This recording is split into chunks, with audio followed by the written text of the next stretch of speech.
abducted just a day before her 17th birthday, but she did not escape alone. 2 other young women were found that day. Gina DeJesus returns here. She is indeed home. Gina DeJesus, kidnapped at the age of 14, and Michelle Knight, never even known to be missing. Police arrested who owns the home is 52. Their abductor was a deranged school bus driver named Ariel Castro. But through the years of their captivity, they held on to one conviction: that their families would never give up on them. 10 years later, that faith brought them home. The story in their book begins this way. Now we want the world to know. We survived. We love life. We were stronger than Ariel Castro. Good evening, I'm David Muir, and welcome to 2020 Saturday. And I'm Elizabeth Vargas. We're about to take you on an amazing journey of resilience and faith. That's all Amanda Berry and Gina DeJesus had to hold on to in order to survive a decade in that Cleveland house of horrors. We were there when they were finally brought home, of course, with still so much to learn. But right here tonight, they're telling what did happen in a memoir appropriately titled Hope. Robin Roberts with their incredible story. It was pretty cool. Amanda Berry, now 30, is tiny, just over 5 feet tall, but inside, a tower of strength. Tell me what you were like when you were 13. What kind of teenager were you then? I was pretty much a homebody. I stayed home a lot, did my schoolwork. What did you want to be when you grew up? I was into fashion. Like, when I was in school, the shoes had to match the shirt and the shoelaces had to match the outfit, She was raised by her mother and older sister in a working-class neighborhood on the city's west side. The tiny girl had big dreams of being the first in her family to go to college. We was a very close family. It was me, my mom, my sister, and my 2 daughters. We did everything together. There was not a time that she didn't call and let us know where she was. It is April 21st, 2003, the day before her 17th birthday, and Amanda is on her way to work at Burger King. How did that day begin? Well, my mom gave me a kiss and just told me have a good day. And I got up, got ready for work. I almost called off of work that day because the next day was my birthday. What if I would have called off that day? That question would haunt her in years to come. But this day begins like any other, until the moment when an SUV starts to follow her down the street. And he asked, "Do you need a ride home?" And I said yes. The man inside is the father of her friend, Angie Castro, from middle school. So did that make you feel a little relieved? It did, yeah. It's a friend's dad. He's like, "Well, she's at my house. Would you like to go see her?" I said, "Yeah, sure. I haven't seen her in a while." They drove down this quiet street, Seymour Avenue, and pull up in front of a white 2-storied house. And what happened when you went into the house? Well, he said, "Oh, well, the bathroom door's closed. I think maybe she's taking a bath." So he said, "Well, just wait." So he started showing me around the house. And I never got back out. Moments after stepping through the door, Amanda knows she is in trouble. Castro takes her upstairs and shows her something strange: a mystery woman sleeping in a bedroom in front of a television set. When I seen her, it was like a little peephole that the doorknob was supposed to go in. So that's all I saw. She would later learn that woman, 22-year-old Michelle Knight, had been Castro's prisoner for almost a year. And what did he tell you? That was his roommate. Her memories of what happened next are still raw. When he took me to the next bedroom, and it was just really dark in there, and he didn't turn on the lights. And there was a little room off of the bigger bedroom, kind of a big closet. And he took me in there, and he told me to pull down my pants. And from there I knew this was not gonna be good. Amanda has just become Castro's second prisoner. When he took me to the basement, he taped my wrist and he taped my ankles, and he put a belt around my ankles over the tape, and something, and he put a helmet over my head. And he said, just be quiet and don't make any noise. And I'll take you home. The visor of that black helmet is now fogged by her tears. He chained me up to this pole, and it was like a really thick chain, like a motor chain or something. And he just left me there. He shut the lights off and put a little TV there, and I was just left in the dark. I just started screaming and crying, and somebody, please help me, you know, and nobody came. So you're there in the dark, you're chained up. Lord only knows what you had to be thinking. I was so scared that I was gonna die. I didn't think that I was gonna ever make it home. Just a 10-minute drive away, her sister Beth is worrying about why Amanda never came home. So her mother calls the police. We left her a message. By the third phone call with no answer, we knew something was wrong because 90% of the time she's going to answer that phone. The neighborhood around Amanda's home becomes ground zero for the investigation. FBI Special Agent Tim Kalanick, head of the Violent Crimes Unit, knows that the road ahead is far from easy. Missing person cases are probably the most difficult cases that we work. And the reason is it really is the needle in a haystack. You're looking for that piece of evidence. You know, some unusual person walking down the street, an unusual vehicle. All across the city, the news of her abduction makes headlines as the search for the missing teenager begins. And in that White House on Seymour Avenue, Amanda is watching her mother, her sister, her own story slowly unfold in the bitter grays of a tiny black and white TV. Keep her going on the news media, any flyers I can do. I wanted her to know that we was fighting for her and we wasn't going to give up until we knew where she was or what had happened. What went through your mind when you were watching that as you were chained? That kept me going. And I said, you know what, I'm gonna make it home to you. As long as you fight, I'm gonna fight. It is day 4 of Amanda's abduction. Castro has moved her to an upstairs bedroom, chaining her to a radiator. The hours are crawling by. The loneliness, the isolation, Amanda, that you must have felt. How did you deal with that? Well, the first week I was there, it was really tough. So I asked for maybe a coloring book and something I can write in a journal or something. The first thing he gives her is a diary with a tiny lock and key. Her first entry, written by the flickering light of the television. I just can't wait to go home. I'm 17 now, but don't have a life. But he told me I'm young and I will go home before summer, another 2 months. It would be 10 years before she would return home. When we come back, Amanda's private diary, her secret code to trap him, next.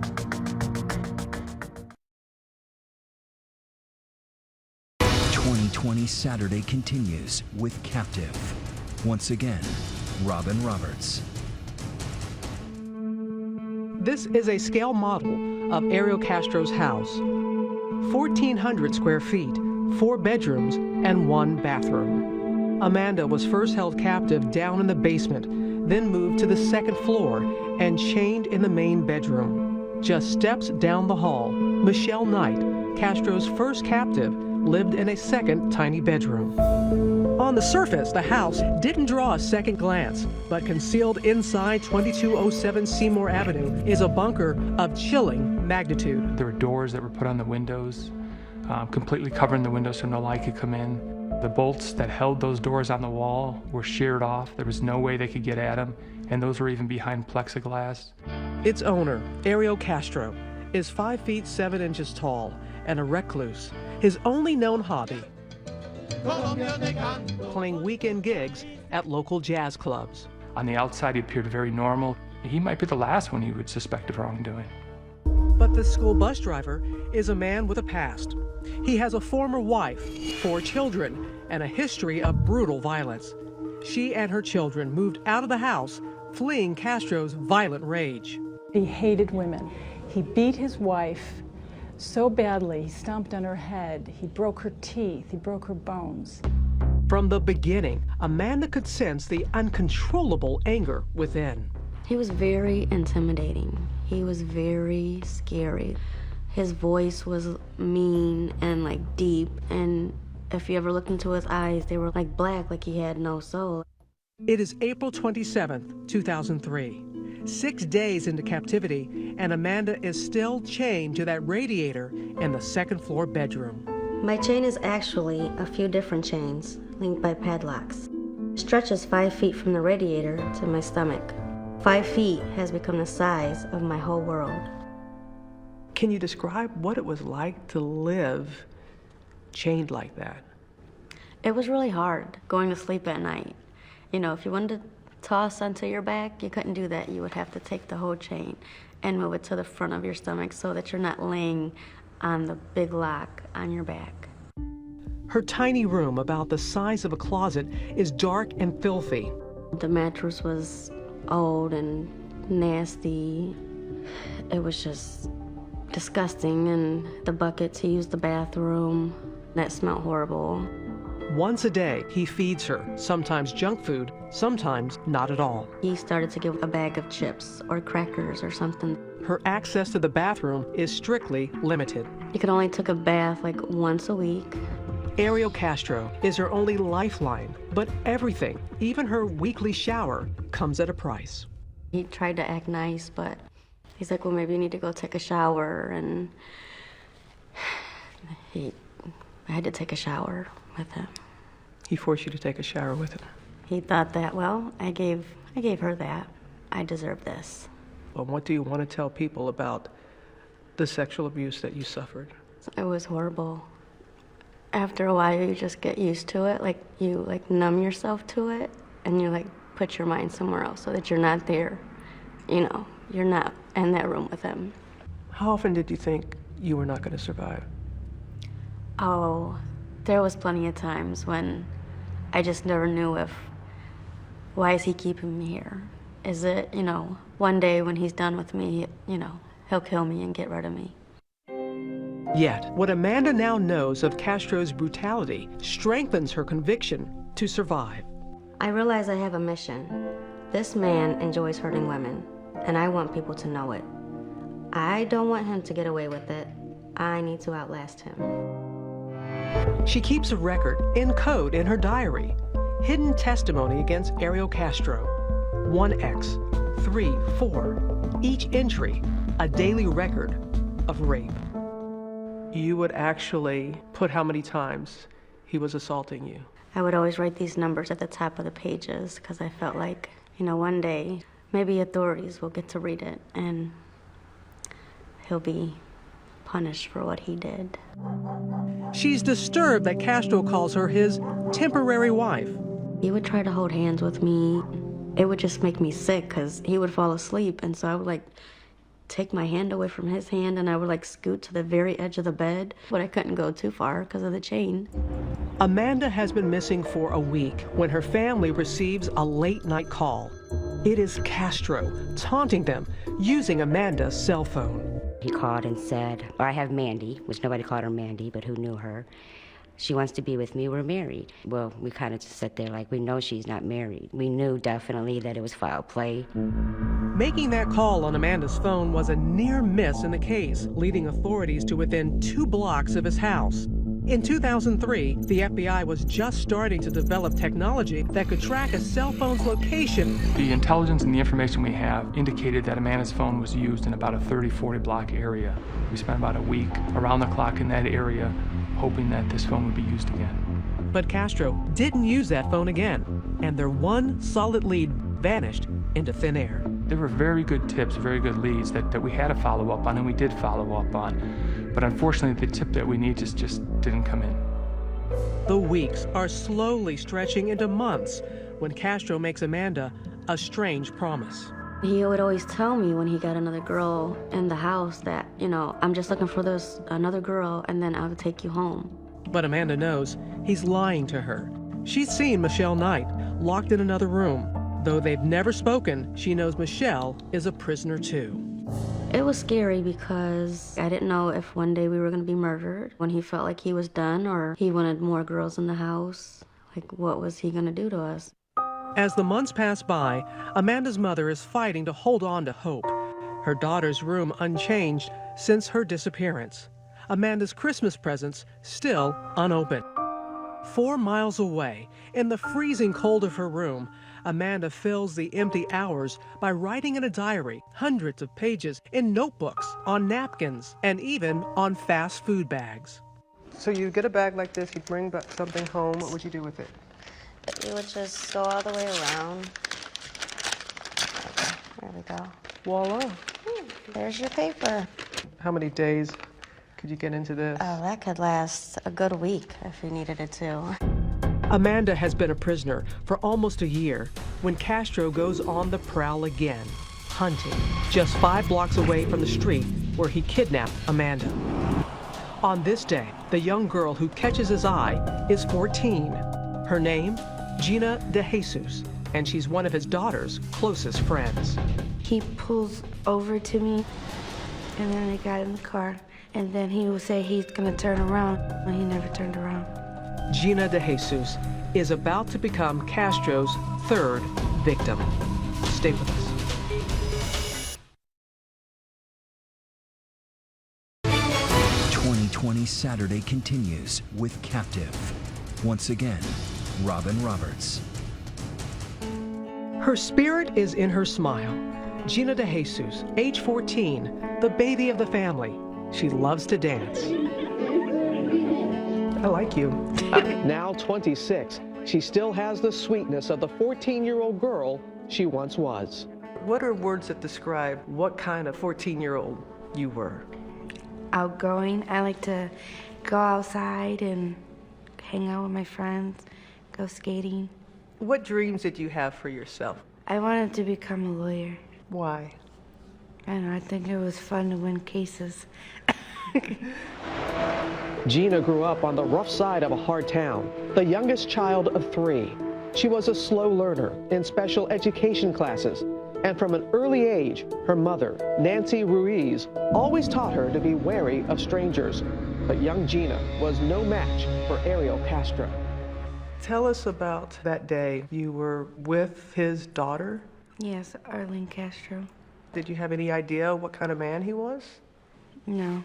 I just knew that that was her father and my dad was friends with him. Gina is heading home from school with her friend Arlene and gives her some of her bus money to phone home. We were talking about what we wanted to do because it was Friday. And then I was like, you could come over. And then she asked her mom, and her mom says no. She went the other way, and then I went the other way. Now short on bus fare, Gina starts the long walk home when suddenly that maroon SUV pulls up at the curb.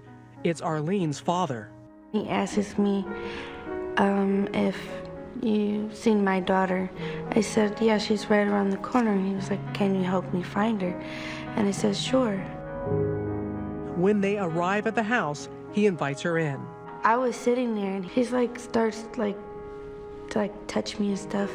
And then I'm like, what are you doing? You can go to jail. And then he just switches up like, well, okay, you're gonna go home now. He said, but you can't go through the same door you came in. He leads Gina down into his basement, then grabs her and begins to chain her. He didn't make it tight enough, so I threw it over and then I tried to run, but he sat on my back. And then I just start kicking him. I kicked him and I bruised him really bad. As Castro overpowers the tiny girl, she starts screaming for help. Nobody could hear me. The radio was too loud. He always had that radio up so the neighbors can hear. He had 2 radios up.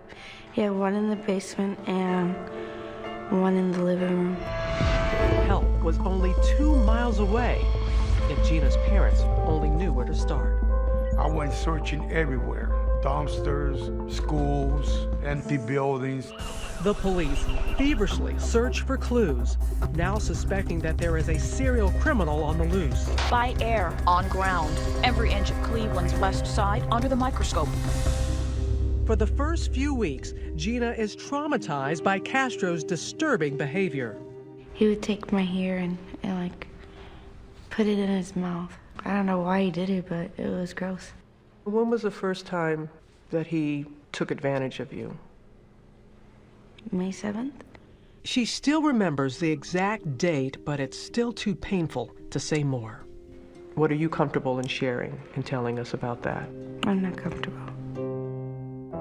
During her first few days in captivity, Gina watches stories about her own kidnapping and begins to suspect that she is not Castro's first victim. I kept watching the news after a while. Hope that Amanda Berry will soon come home. I was like, did you take Amanda? And he was like, no, why would you think that? I was like, because you took me. 1 month later, he admits the truth, allowing the girls to meet for the first time while watching their families on America's Most Wanted. I called in friends after friends. They said they didn't have to see her. So what was your initial feeling that, oh my goodness, there's 2 others, that I'm not the only one in here? He's got 3 of us. There's something wrong with this man. With 3 women now imprisoned in the house, each in separate rooms, Castro seemed to be creating a strange polygamous version of his ideal family. What was the relationship like with you and him? I couldn't stand him, but I couldn't show it all the time. I had to act like I liked him, and we were friends. He deluded himself into thinking that he was leading a normal life with these women. He was providing for them. They had a little family, which is crazy, but that's the way he thought. At first, Gina is Castro's new favorite. He seems to treat me better than the other girls. I wonder if he's kinder to me because I'm the new girl. And I wonder what happens when I'm not new anymore. As the new girl, Gina learns about Castro's rigid house rules, granting them freedom from their chains only to clean the house. We had to use a tiny drop of dish soap to wash a full sink of dishes. We had to put the pan in the center on the stove. It couldn't be a little to the left, a little to the right. Castro used this calculated deprivation to drive the girls apart. When you have very little, you can become jealous. Yeah. What were you jealous of? It could be from getting more food, less food, different clothes. I mean, it was just simple things. But when you don't have anything, you're like, well, why don't I have that? I want that. The girls were riding an emotional roller coaster when suddenly Amanda drops a bombshell. She writes about it in her diary. I have a secret, a reason to fight. I think I'm pregnant. When we come back. 2020 Saturday continues with Captive. Once again, Robin Roberts. 3 more years have passed in that house on Seymour Avenue. Gina, Amanda, and Michelle locked in a prison of frozen time. Their posters are getting tattered. Their school friends have graduated. What was the biggest part of you that you felt he took from you that you lost? A normal life, living life. As a normal teenage girl, having birthdays or going to a prom, having the fun times as just a regular teenager. Still, they hold fast to the memories of their family's love. Ironically, Castro gives the girls this stencil. They trace the word hope to ward off despair. I got that when he went to the yard sale. I thought it was so random. What did it mean to you? It gave me hope to come home one day. Their only window to the outside world is that black and white television. Anybody that you watched on television that helped you get through the times? I watched Oprah a lot, Martha Stewart for recipes, and I watched you. You watched me. I remember during Hurricane Katrina, I saw everything that you went through. Robin Roberts is live in the heart My of the family had barely survived the hurricane's devastation. Gulf Coast. Mom's okay, sister's okay? They're all right. I gotta say, Amanda, you saying that? It reaffirms to you that you never know who's watching. You never do. And Amanda is watching when her mother appears on the Montel Williams show with psychic Sylvia Brown. I would watch her every time she was on Montel, and I'd say, I wish my mom would go on there. And then she could tell my mom that I was alive and that I'm okay. But Sylvia Brown breaks Luana's hope. I just hate that she's not alive, honey. I just broke down crying because I couldn't believe she said that. And then my mom broke down crying, so that hurt even worse. 2 years later, Amanda learns on a news report that her mother has passed. For 3 years, Luana Miller fought hard to find Amanda. I think that was the hardest part of being in there. She was always fighting, and she was never going to give up on me. And for her to get sick, and I couldn't be there with her. I couldn't help her when she was sick. Isolated by loss, sometimes Amanda has only Castro.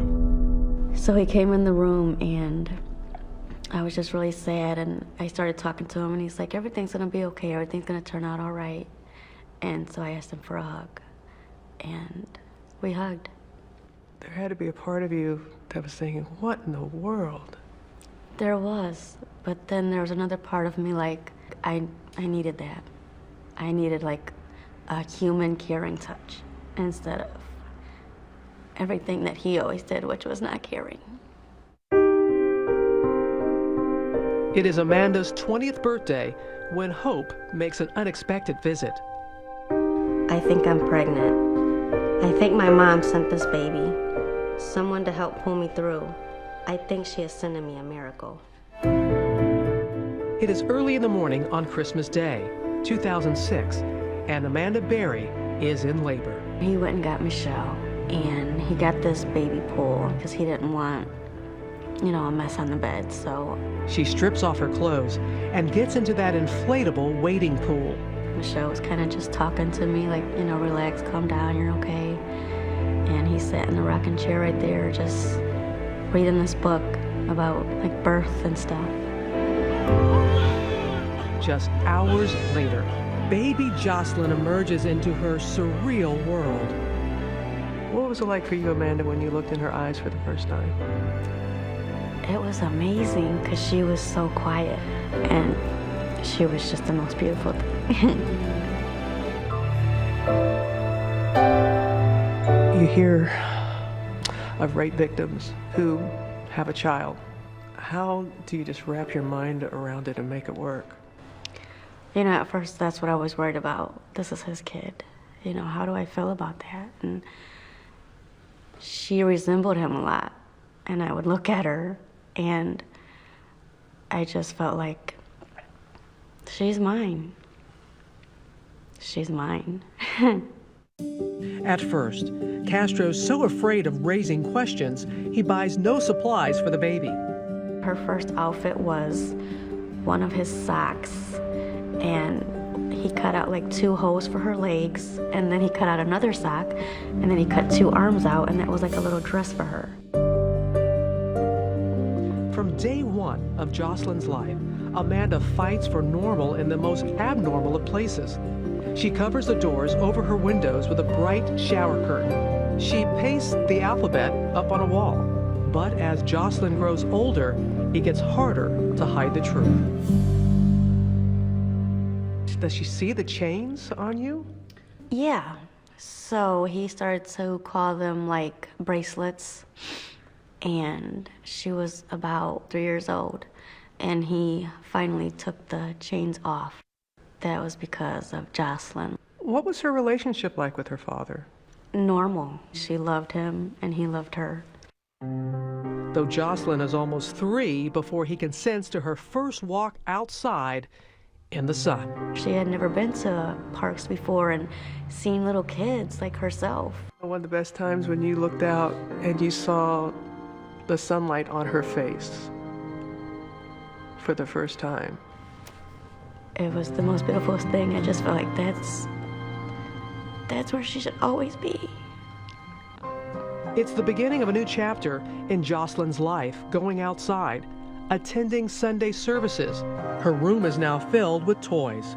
Castro's love for Jocelyn is turning him into a different man. He really didn't know what to do because this adorable little girl saying, I want to go outside and see the ice cream man. I want to go and see the snow. And the more she led him outside, kind of the more likely it was that his jail was going to one day burst apart. It is the summer of 2011. Jocelyn is almost 5 years old when, in a defiant act of hope, Amanda creates an imaginary schoolhouse inside the prison of their tiny room. We would pretend, leave our house, all of this in the same room, of course. So you've been doing all this in the same room? Yeah. I would tell her, okay, we're at a street now, so you gotta stop. Then you look both ways for cars, and then we can go across the street. Okay, we're at school now, so and then I'd sit her at her little desk and tell her, you have a good day at school now, Mommy will be back later for you. They would travel together on that imaginary journey every day of Jocelyn's kindergarten year. When we come back, how they nearly escaped. His daughter was right there, 10 feet away. Did you think about if we yell? Next.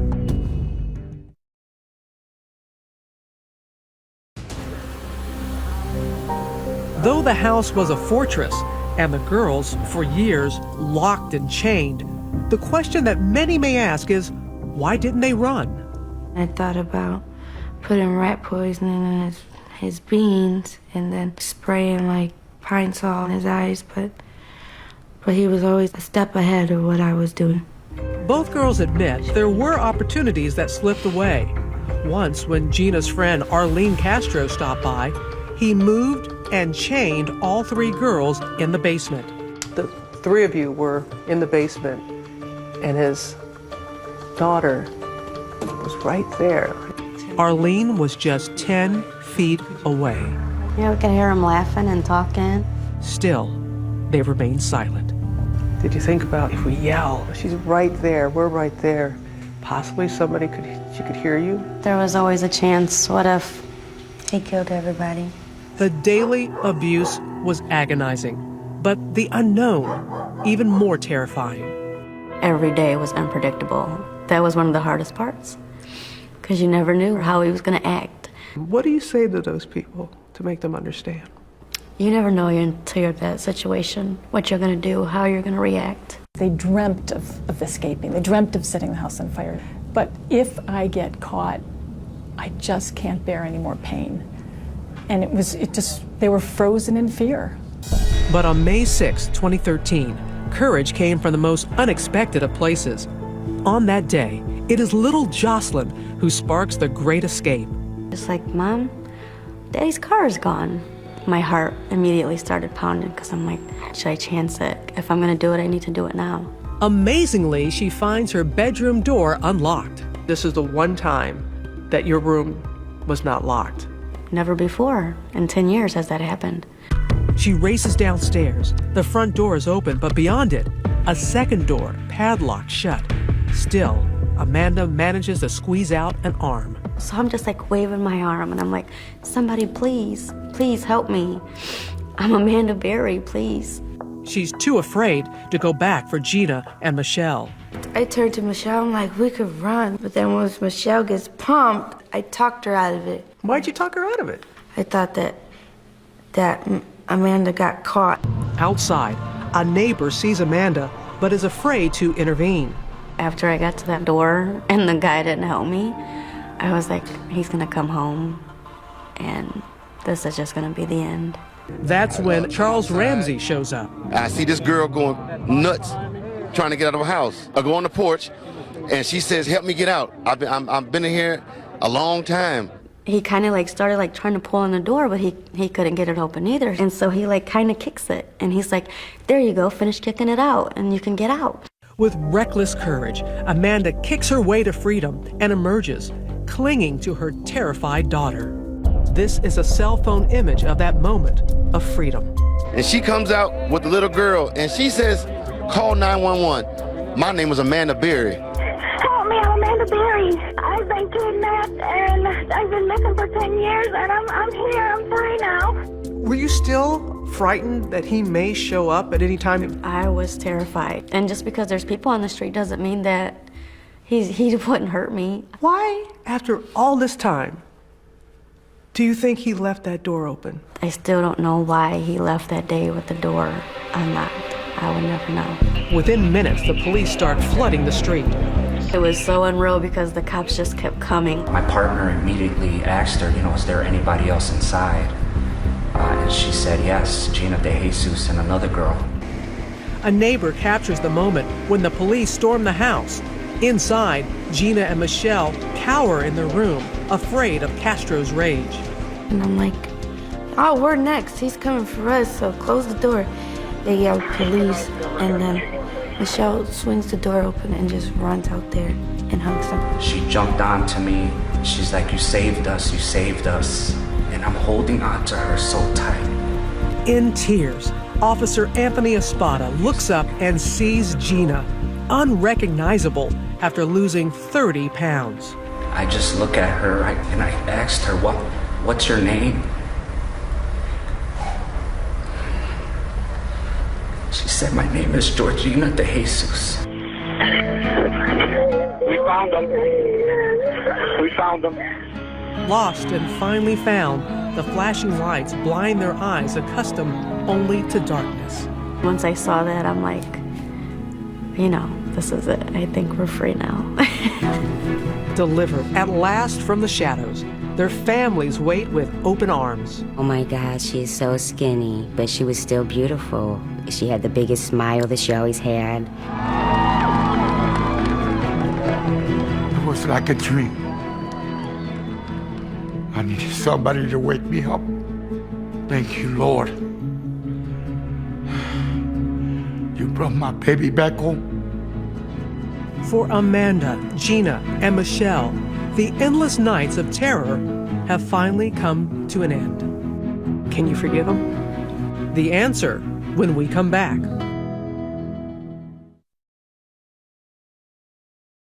.2020 Saturday continues with Captive.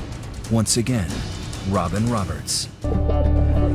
August 1st, 2013. Ariel Castro pleads guilty to 937 counts of kidnapping and rape. His sentence, life plus 1,000 years.